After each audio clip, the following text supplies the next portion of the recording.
और उसके भेद। ठीक है, आज आप क्या पढ़ेंगे? तत्पुरुष समास और उसके भेद। पिछले वीडियो में आप लोगों ने समास की परिभाषाएं, समास विग्रह और समास के बारे में जो भी जानकारी थी वो आप लोगों ने पढ़ा था और साथ में अव्ययीभाव समास भी पढ़ा था। लेकिन आज आप पढ़ेंगे तत्पुरुष समास। तो कल मैंने आप लोगों को एक चीज बताई थी कि पदों की प्रधानता के आधार पर समास का वर्गीकरण। तो उसमें मैंने आपको एक चीज बताई थी कि पूर्व पद प्रधान, पूर्व पद प्रधान, उसके बाद उत्तर पद प्रधान, उत्तर पद प्रधान, उसके बाद मैंने आपको बताया था दोनों पद प्रधान, दोनों पद प्रधान, और बाद में बताया था आपका नंबर 4 पे दोनों पद अप्रधान, दोनों पद अप्रधान। ठीक है, तो पूर्व पद प्रधान में कौन सा समास आएगा? अव्ययीभाव समास, अव्ययीभाव समास। और उत्तर पद प्रधान में कौन सा समास आएगा? एक तो आएगा आपका तत्पुरुष समास, तत्पुरुष समास, उसके बाद कर्मधारय भी इसी में आएगा और कर्मधारय के बाद द्विगु भी इसी में आएगा। उसके बाद दोनों पद प्रधान में मैंने आपको क्या बताया था? द्वंद्व समास। कौन सा बताया था? द्वंद्व समास। और दोनों पद अप्रधान में बहुव्रीहि। ये बस आप ऐसे ही देख लीजिए, कल तो मैंने आपको लिखवाया था। ये मैंने आपको यहाँ पर क्यों बताया? ये इसलिए बताया क्योंकि आज आप पढ़ने क्या जा रहे हैं? तत्पुरुष समास। तो यहाँ पर देखिए, अव्ययीभाव समास में क्या था? पूर्व पद प्रधान, तो वो तो आप पिछले पार्ट में पढ़ चुके हैं, लेकिन आज आप पढ़ेंगे तत्पुरुष समास। ठीक है, तो तत्पुरुष समास में कौन सा पद प्रधान होगा? उत्तर पद प्रधान होगा। ठीक है, तो यहाँ से आपको क्या है, परिभाषा की जो परिभाषा है उसको थोड़ा बहुत आप लोग समझ रहे होंगे कि जो परिभाषा होगी उसमें क्या होगा कि तत्पुरुष समास में उत्तर पद प्रधान होगा। ठीक है, बस इतना ही यहाँ पे समझाना था। तो आगे अब देखेंगे हम तत्पुरुष समास की परिभाषा। यहाँ पे डालिए परिभाषा।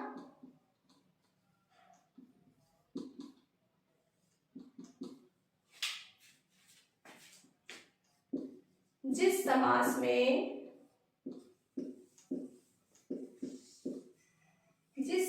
में बाद का और बाद वाला जो पद होता है उसे हम क्या बोलते हैं? उत्तर पद। बाद का अथवा उत्तर पद प्रधान होता है, बाद का अथवा उत्तर पद प्रधान होता है, तथा दोनों पदों के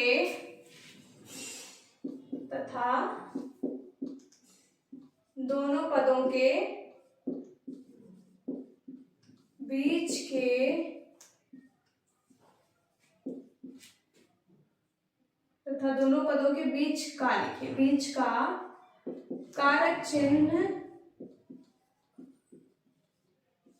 लुप्त हो जाता है।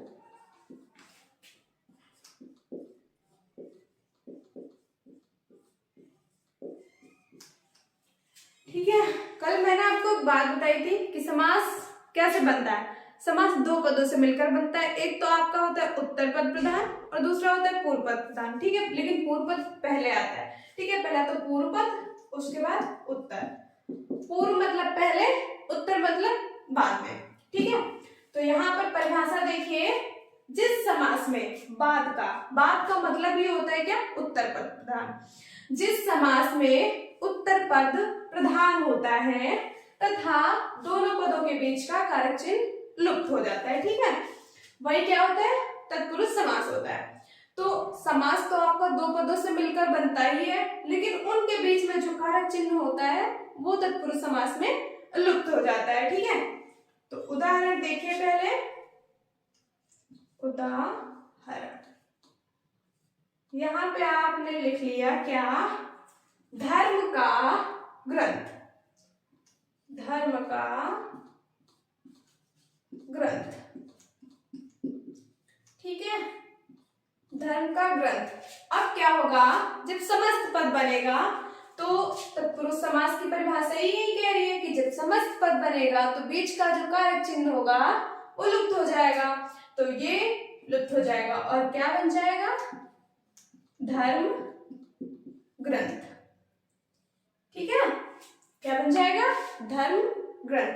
अब हम पढ़ेंगे तत्पुरुष समास के भेद, तो यहाँ पे हेडिंग डालिए तत्पुरुष समास के भेद,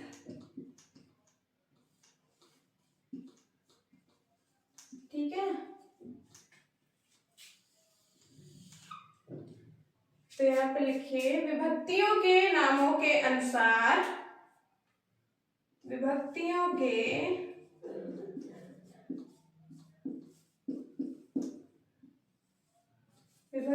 के नामों के अनुसार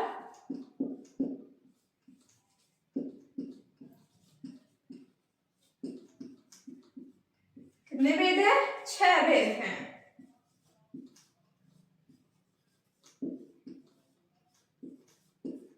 विभक्तियों के नामों के अनुसार 6 भेद हैं। तत्पुरुष समास के कितने भेद हैं, 6 भेद हैं, ठीक है।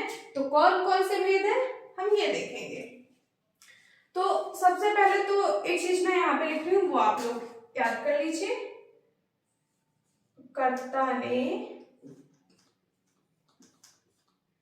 कर्म को, कर्ता ने कर्म को करण से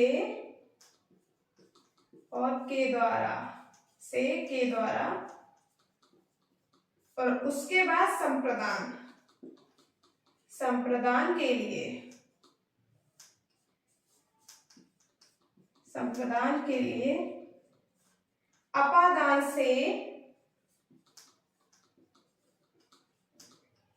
अपादान से संबंध काकी के, संबंध काकी के,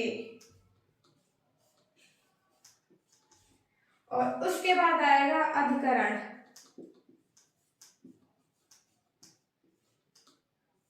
अधिकरण में क्या हो जाएगा, ने पर, और सबसे लास्ट में आएगा आपका संबोधन, ठीक है, संबोधन।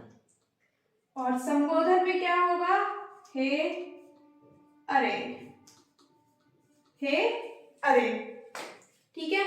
ये जो सारणी मैंने बनाई है ये नोट कर लीजिए ऐसे के ऐसे और याद कर लीजिए इसको, ठीक है। ये आपके क्या होते हैं, यही होते हैं कारक चिन्ह और यही होती है आपकी कारक विभक्तियां, ठीक है। तो यहाँ पर देखिए पहले नंबर पे क्या है, पहले नंबर पे लिखा हुआ है कर्ता और दूसरे पे कर्म आ गया, नंबर 3 पे करण आ गया और नंबर 4 पे संप्रदान, 5 पे अपादान, 6 पे संबंध और 7 पे अधिकरण, 8 पे संबोधन, ठीक है।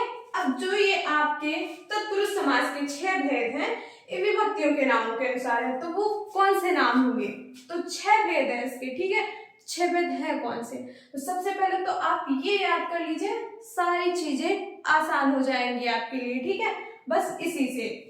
तो इसमें 6 भेद कौन से हैं, तो पहला तो भेद ये होगा, दूसरा ये होगा, तीसरा ये होगा, नंबर 4 पे अपादान, 5 पे संबंध, 6 पे अधिकरण। ये 6 भेद होते हैं किसके, तत्पुरुष समास के। अब क्या है, पहले और दूसरे को छोड़ दिया जाता है, सॉरी पहले और लास्ट वाले को छोड़ दिया जाता है। अब आप एक बात बताइए, जब पहले वाले को हमने छोड़ दिया तो पहली गिनती हम क्यों काउंट करें, ठीक है। तो हमने दूसरे से स्टार्ट किया तो हम यहाँ पे द्वितीय से ही तो याद करेंगे, है ना। उसके बाद तृतीय आएगा, चतुर्थ आएगा, पंचम, षष्ठी, सप्तमी, ठीक है, और पहला और लास्ट वाला छोड़ देंगे। अब यहाँ पर देखिए पहला तो लिख लीजिए, 6 होते हैं भेद, तो पहला लिखिए यहाँ पे कौन सा आ जाएगा, कर्म तत्पुरुष, कर्म तत्पुरुष। और नंबर 2 पे आपका आ जाएगा, देखिए वहां पे क्या लिखा है मैंने, करण तत्पुरुष, करण तत्पुरुष। और नंबर 3 पे आपका क्या आएगा, संप्रदान, संप्रदान तत्पुरुष।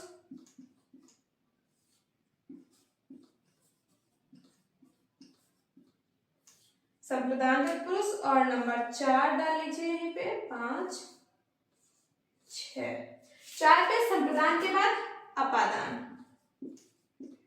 अपादान तत्पुरुष, अपादान के बाद संबंध तत्पुरुष, संबंध तत्पुरुष। और संबंध तत्पुरुष के बाद अधिकरण तत्पुरुष।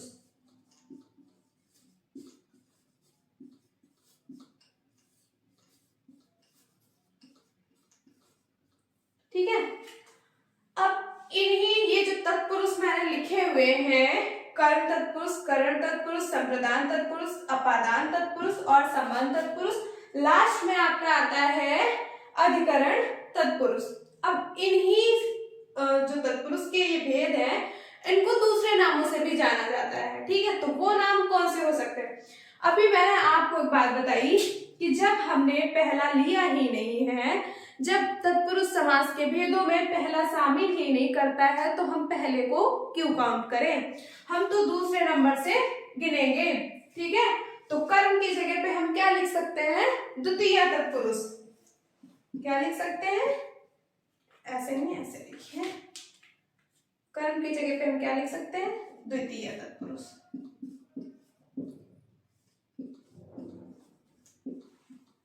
और उसके बाद तो गिनती चली जाएंगी। ठीक है, द्वितीय के बाद तृतीय, तृतीय तत्पुरुष, और तृतीय के बाद आ जाएगा क्या, चतुर्थ तत्पुरुष। और चतुर्थ के बाद क्या आ जाएगा, पंचम तत्पुरुष। पंचम के बाद क्या आ जाएगा, षष्ठी तत्पुरुष।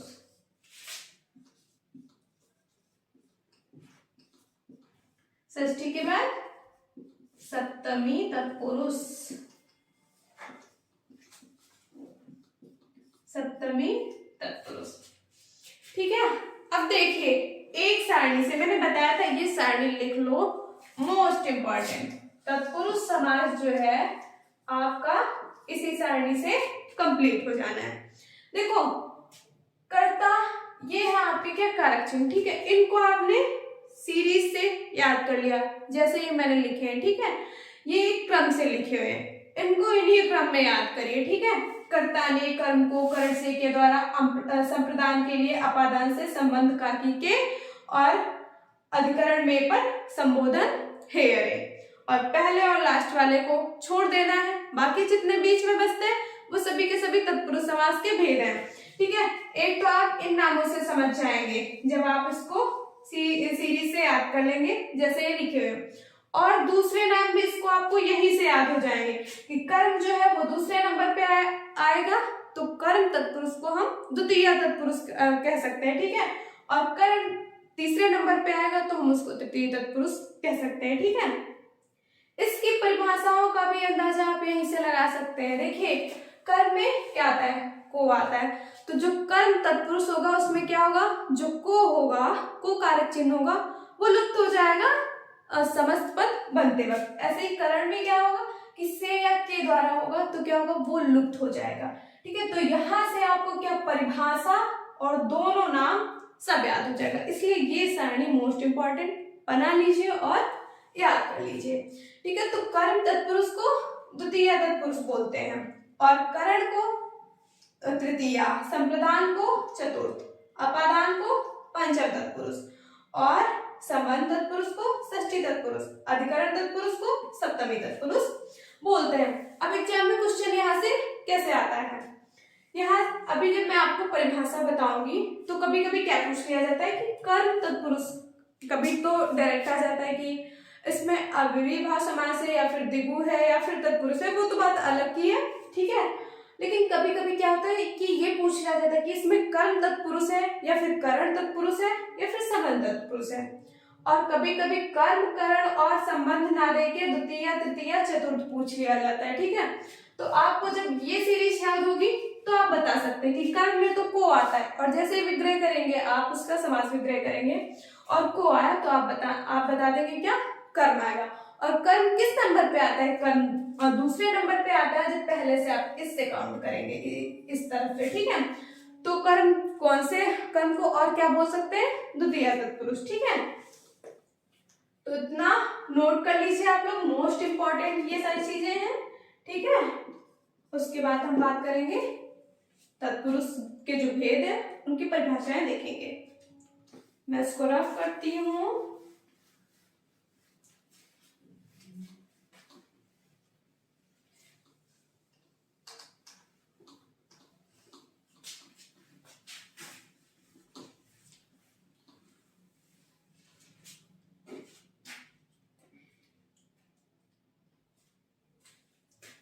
हेडिंग डालिए नंबर 1, कर्म तत्पुरुष,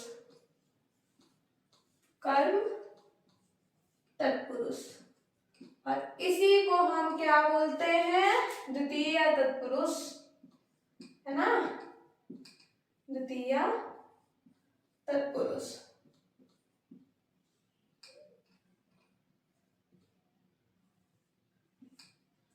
द्वितीय तत्पुरुष। अब हम इसकी परिभाषा देखेंगे सबसे पहले, ठीक है। तो परिभाषा इसकी क्या होती है, इसमें कर्म कारक की, इसमें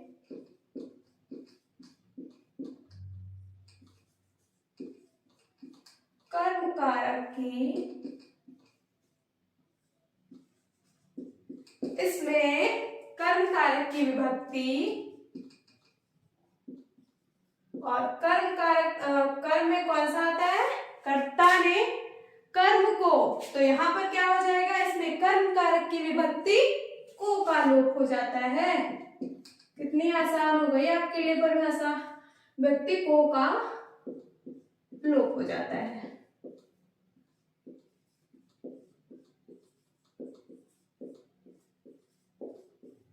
ठीक है, इसमें कर्म कारक की विभक्ति को का लोप हो जाता है। अब देखिए यहां से आपको तत्पुरुष समास के जितने भी भेद हैं उनके बारे में जो भी जानकारी है आपको इसी सारणी से सब कुछ याद है। मैं बार बार आपसे एक ही बात कह रही हूँ कि जितनी भी चीजें हैं यहीं से क्लियर हो रही, इसलिए इस सारणी को याद कर लीजिए, आगे कुछ भी नहीं पढ़ना पड़ेगा। कि कर्ता ने कर्म को, तो इसकी परिभाषा हो गई क्या, इसमें कर्म कारक की विभक्ति, और कर्म कारक की विभक्ति कौन सी होती है, को, कौन सा चिन्ह आएगा, को, तो इसमें किसका लोप होगा, को का लोप हो जाएगा, है ना। तो इसके उदाहरण देखिए। उदाहरण अभी मैंने आपको पहले भी बताया था क्या, जब मैंने आपको तत्पुरुष समास बताया था, धर्म ग्रंथ, लेकिन इसमें को है, सॉरी इसमें क्या है, इसमें को लिखा हुआ है, तो क्या हो जाएगा, गगन को चूमने वाला, गगन को, गगन को चूमने वाला, गगन को चूमने वाला। अब इसमें लोप किसका होगा, को का लोप हो जाएगा और क्या बन जाएगा, गगन चुंबी। ठीक है, क्या बनेगा, गगन चुंबी।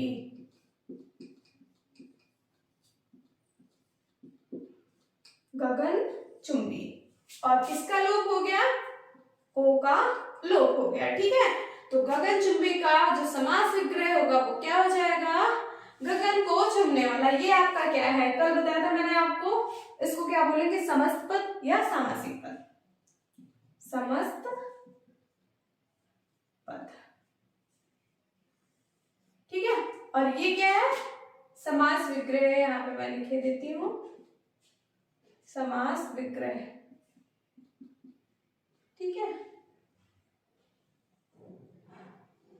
गगन को चूमने वाला, गगन चुंबी।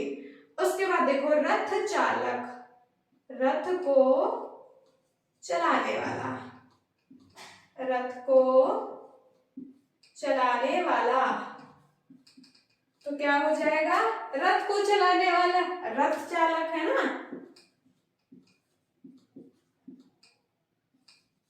साइकिल चालक है ना, कह सकते हैं साइकिल चालक, साइकिल को चलाने वाला है ना, मोटरसाइकिल चलाने वाला, तो क्या हो जाएगा, मोटरसाइकिल चालक। ऐसे रथ को चलाने वाला रथ चालक। लोप किसका हो गया, को का लोप हो गया। अब बात करेंगे हम किसकी, नंबर 2 पे क्या आएगा, करण तत्पुरुष, करण तत्पुरुष। इसमें देखो जो मैंने अभी आपको ऊपर बताया तृतीय तत्पुरुष,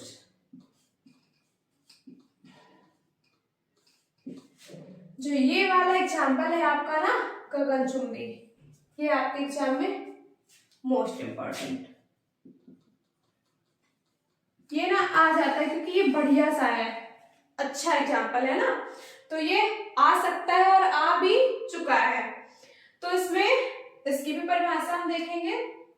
यहाँ पे आपसे क्वेश्चन ये पूछ सकता है कि गगनचुंबी में कौन सा तत्पुरुष समास है, ठीक है, तो आपको क्या बताना है, कर्म तत्पुरुष है। या फिर इसके अलावा पूछ सकता है द्वितीय, गगनचुंबी में कौन सा तत्पुरुष है, ऑप्शन में दिया हो द्वितीय, तृतीय, चतुर्थ, पंचम, तो आपको क्या बताना है, द्वितीय तत्पुरुष, ठीक है। इस तरह से यहाँ पे क्वेश्चन पूछे जा सकते हैं। इसके अलावा यहाँ पे जैसे आपको दे दिया जाता है कि द्वितीय तत्पुरुष किसमें है और नीचे आपके उदाहरण दिए होते हैं, तो आपको देखना है उसका विग्रह करके, और जहां पर आपका को आ जाए तो वो क्या हो जाएगा, आपका कर्म तत्पुरुष हो जाएगा, ठीक है। इसमें क्या होगा, इसमें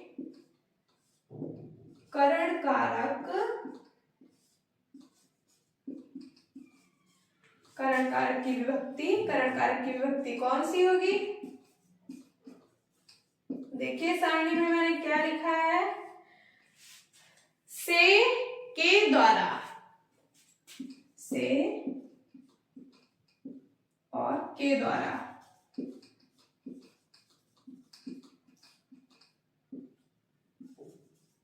का लोप हो जाता है,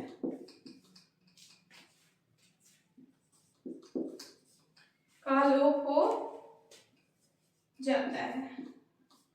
देखो एक सारणी से ही कितनी आसान हो गई है चीजें, है ना, तो इसीलिए मैं फिर से कह रही हूं एक बार कि इसको लिख लीजिए और अच्छे से याद कर लीजिए। अब करण तत्पुरुष के उदाहरण क्या होंगे, तो इसमें जो आपके उदाहरण हैं वो होंगे, यहाँ पे मैं लिख देती हूँ फिर से, समास विग्रह, समास विग्रह, और इधर आपका क्या आएगा, समस्त पद, समस्त पद। तो समास विग्रह होगा आपका करुणा से पूर्ण, करुणा से, करुणा से पूर्ण, तो करुणा से, इसमें से का क्या होगा, लोप हो जाएगा। इसमें बोला गया है ना करण कारक की विभक्ति, और करण कारक की विभक्ति कौन सी है, से के द्वारा, तो इसमें से का क्या हो जाएगा, लोप हो जाएगा, और क्या हो जाएगा, करुणा पूर्ण, करुणा पूर्ण। समस्त पद क्या बनेगा, करुणापूर्ण। और क्वेश्चन कैसे पूछे जाएगा कि करुणापूर्ण में कौन सा तत्पुरुष समास है, तो आपको क्या बताना है, करण तत्पुरुष है। और यदि पूछा जाए कि द्वितीय है या फिर तृतीय है, तो क्या बताना है कि तृतीय तत्पुरुष है इसमें, करुणापूर्ण में, ठीक है।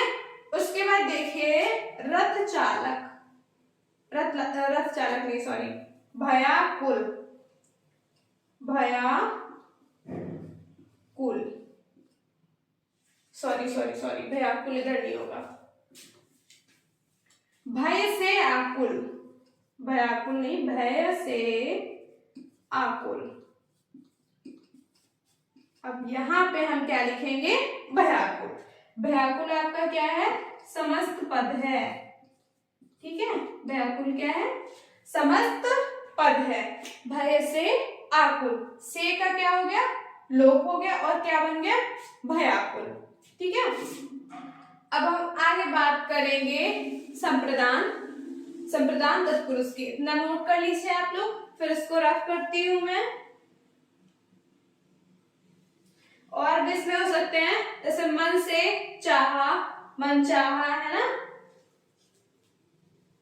मैं रफ करती हूँ इसको, नोट जरूर करते चलिएगा आप लोग।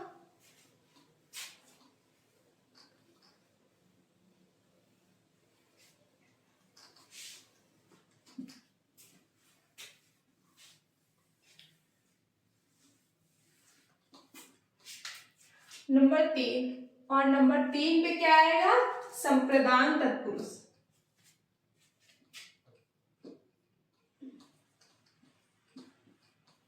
संप्रदान तत्पुरुष, और संप्रदान तत्पुरुष को हम क्या कहेंगे, चतुर्थ, चतुर्थ, चतुर्थी तत्पुरुष।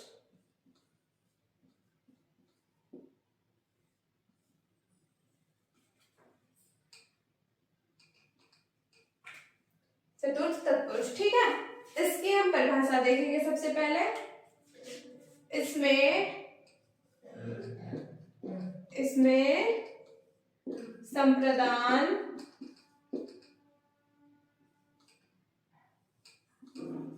इसमें संप्रदान कारक की, इसमें संप्रदान कारक की विभक्ति, और संप्रदान कारक की विभक्ति कौन सी है, के लिए। इसमें संप्रदान कारक की विभक्ति के लिए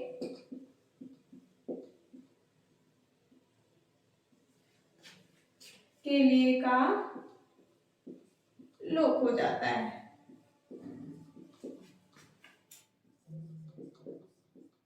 इसका लोप होगा, के लिए का लोप हो जाएगा। ठीक है, संप्रदान तत्पुरुष की परिभाषा है कि इसमें संप्रदान कारक की विभक्ति के लिए का लोप हो जाता है।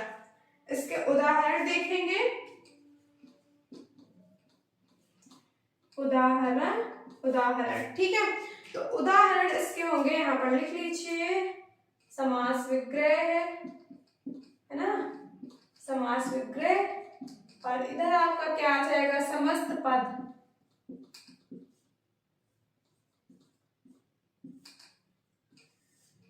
तो इसमें क्या हो जाएगा, गौ के लिए साला, गौ के लिए, गौ के लिए साला। तो जो समस्त पद होगा वो क्या हो जाएगा, यहाँ पर के लिए का क्या हो जाएगा, लोप हो जाएगा, और क्या बन जाएगा समस्त पद, गौशाला, गौशाला। यहाँ पर मैंने लिखा क्या, गौ के लिए साला, गौ मतलब गाय, साला मतलब घर, गाय के लिए घर। ठीक है, के लिए का क्या हो गया, लोप हो गया, और गौशाला बन गया आपका समस्त पद। ठीक है, आगे देखिए, प्रयोग के लिए साला, प्रयोग के लिए साला।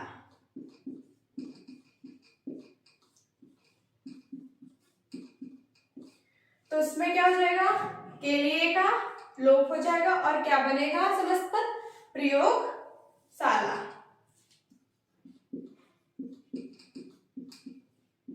प्रयोग साला। ठीक है,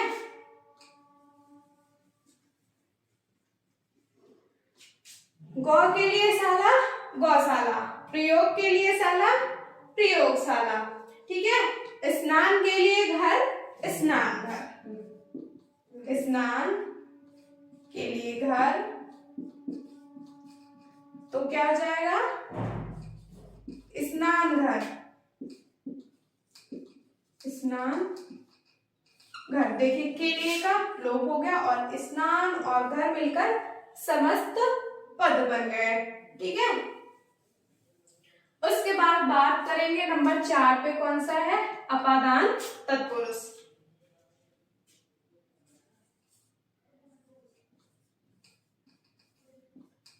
अपादान तत्पुरुष, और अपादान तत्पुरुष को हम क्या बोलेंगे? पंचम तत्पुरुष। ठीक है, तो इसकी परिभाषा क्या होगी? इसमें अपादान कारक, इसमें अपादान कारक अपादान कारक की विभक्ति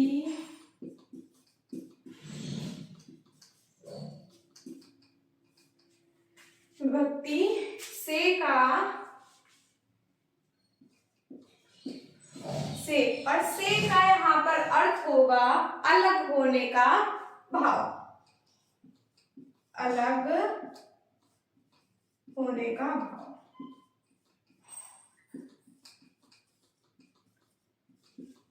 से का लोप हो जाता है।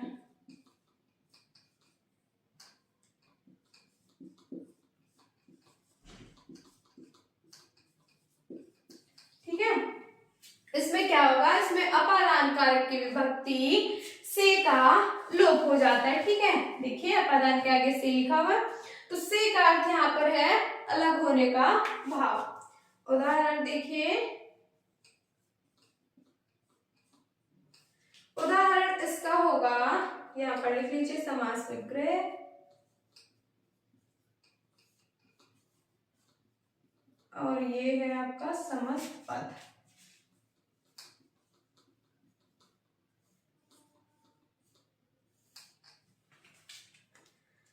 यहाँ पर लिखिए धन से हीन, धन से हीन,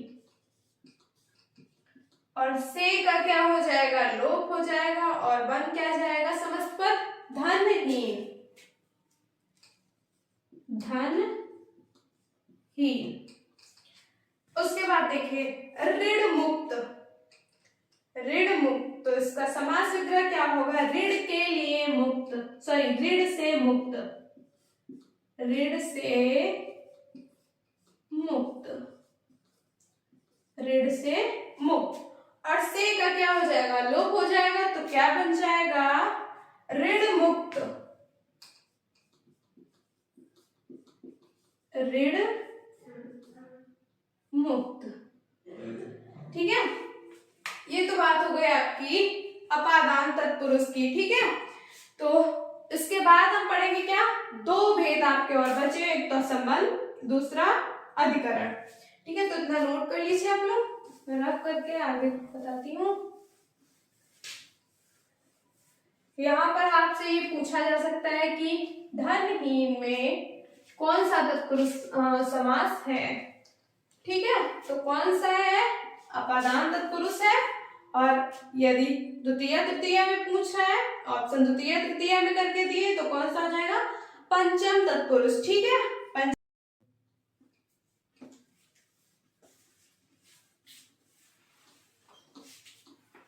इसके आगे हम पढ़ेंगे क्या? संबंध तत्पुरुष। और कौन सा नंबर है आपका? 5वां। यह तत्पुरुष समास का 5वां भेद है, संबंध तत्पुरुष।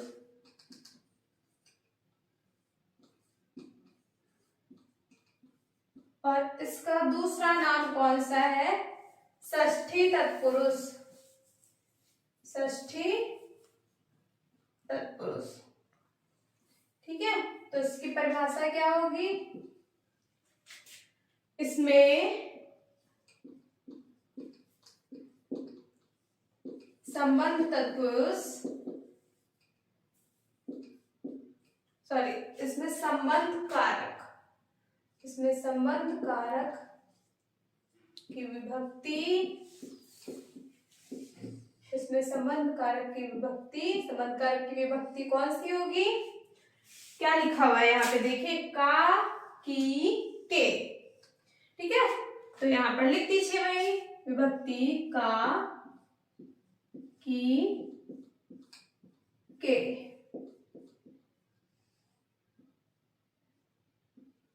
का, की, के का लोप हो जाता है, का लोप हो जाता है।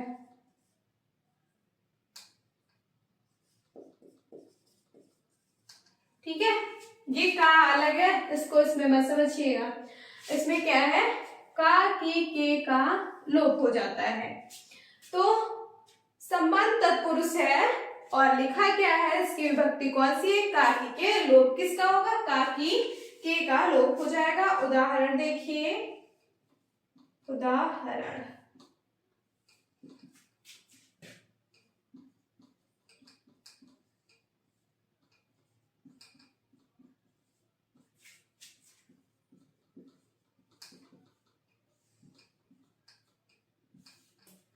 तो यहाँ पर लिखेंगे हम क्या, संबंध तत्पुरुष में सबसे पहले तो हम देखेंगे शिवालय।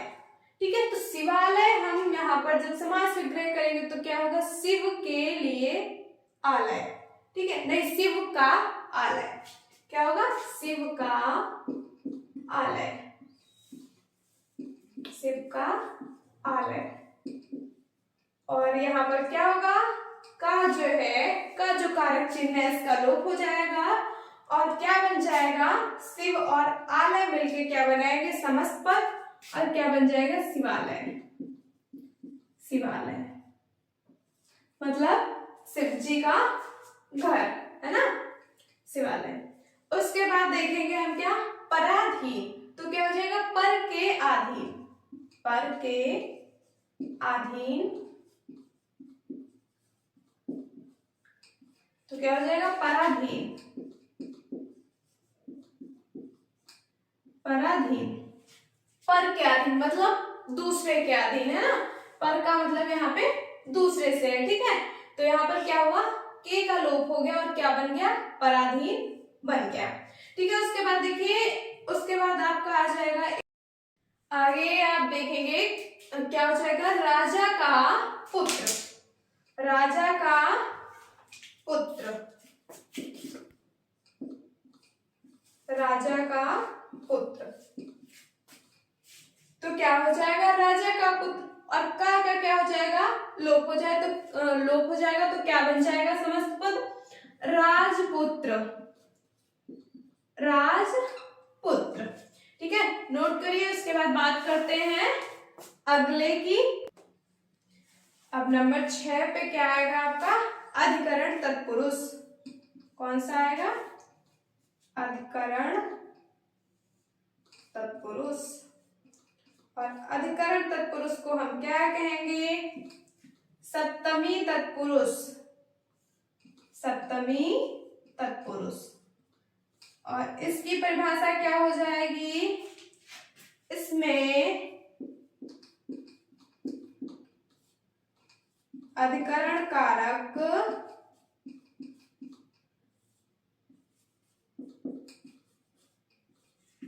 की विभक्ति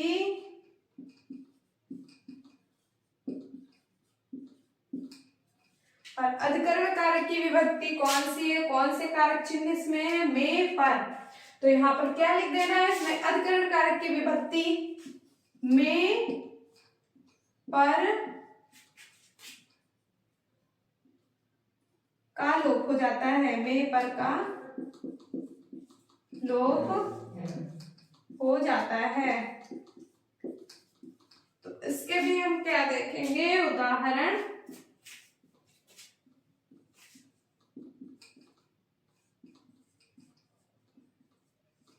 इधर लिख लीजिए क्या, समस्त पद। तो क्या हो जाएगा, इसमें लिखिए, आप पर बीती, आप पर बीती मतलब अपने खुद पर बीती हुई, आप पर बीती। तो इसमें लिखा है कि पर, में पर जो है उसका लोप हो जाएगा, तो पर का लोप हो जाएगा और ये दोनों मिलके क्या बनाएंगे, समस्त पद। तो क्या हो जाएगा, आप बीती, आप बीती। उसके बाद देखिए लोकप्रिय, तो क्या हो जाएगा, लोक में प्रिय, लोक में, लोक में प्रिय। ठीक है, तो में का क्या हो जाएगा, लोप हो जाएगा, और ये दोनों मिलकर बनाएंगे समस्त पद, क्या हो जाएगा, लोकप्रिय। लोकप्रिय, ये है आपके अधिकरण तत्पुरुष के उदाहरण। ठीक है, अब क्वेश्चन कैसे पूछा जा सकता है यहाँ से, मैंने आपको पिछले जितने भी अभी भेद पढ़ा है उन्हें बताया, उसी तरह से इसमें भी है कि पूछ सकता है कि आप बीती में कौन सा तत्पुरुष है। ठीक है, तो आप बीती में कौन सा तत्पुरुष है, सप्तमी तत्पुरुष है। ठीक है, और इस तरह से यदि पूछा जाए कि अधिकरण है या फिर संबंध है, तो क्या बताना है कि अधिकरण तत्पुरुष है इसमें। इसी प्रकार इसमें भी शिवालय में कौन सा तत्पुरुष है, तो षष्ठी तत्पुरुष और संबंध तत्पुरुष है। ठीक है, ये चीजें आपको याद रखनी। एक बार फिर से मैं यही बात कह रही हूँ कि ये जो सारणी मैंने आपको बनवाई है, मोस्ट इंपॉर्टेंट, आपने अभी भेद पढ़े होंगे, आपको खुद समझ में आया होगा कि इसी सारणी से मैंने देख के सब कुछ लिखा है, सारणी से ही सब कुछ है। देखिए परिभाषा भी आपकी यही से बन रही है, इसमें कर्म में को का लोप हो जाएगा, करण में से के द्वारा का लोप हो जाएगा, संप्रदान में के लिए का लोप हो जाएगा, अपादान में से का लोप हो जाएगा, संबंध में काकी के का लोप हो जाएगा, अधिकरण में पर का लोप हो जाएगा। ठीक है, और नाम पूछा जाए तो कैसे याद रखना है, ये तो आपको ऐसे ही याद रखना है कि कर्म से शुरू करेंगे तो पहला दूसरा, लेकिन कितने होते हैं, 8 होते हैं टोटल कारक चिन्ह, कर्ता ने कर्म को करण से के द्वारा संप्रदान के लिए, अपादान से संबंध काकी के, और अधिकरण में पर संबोधन है। पहला और लास्ट वाला छोड़ देना है, बाकी बीच के बचे हुए आपके 6 वो आपको याद कर लेने हैं। तो ये वाली जो हम गिनती शुरू करेंगे कर्म करण संप्रदान, इसकी तो 1 से शुरू करेंगे, लेकिन जब हम इसको प्रथमा द्वितीया बनाएंगे तो ये तो द्वितीया पे आता है ना, तो हम इसको क्या बोलेंगे, द्वितीय तत्पुरुष। सिंपल सी बात है। ठीक है, तो आपके नाम भी यहीं से देखिए क्लियर हो रहे हैं दोनों कि ये कर्म तत्पुरुष है, इसको द्वितीय तत्पुरुष बोलेंगे, और परिभाषा भी यहीं से क्लियर हो रही है।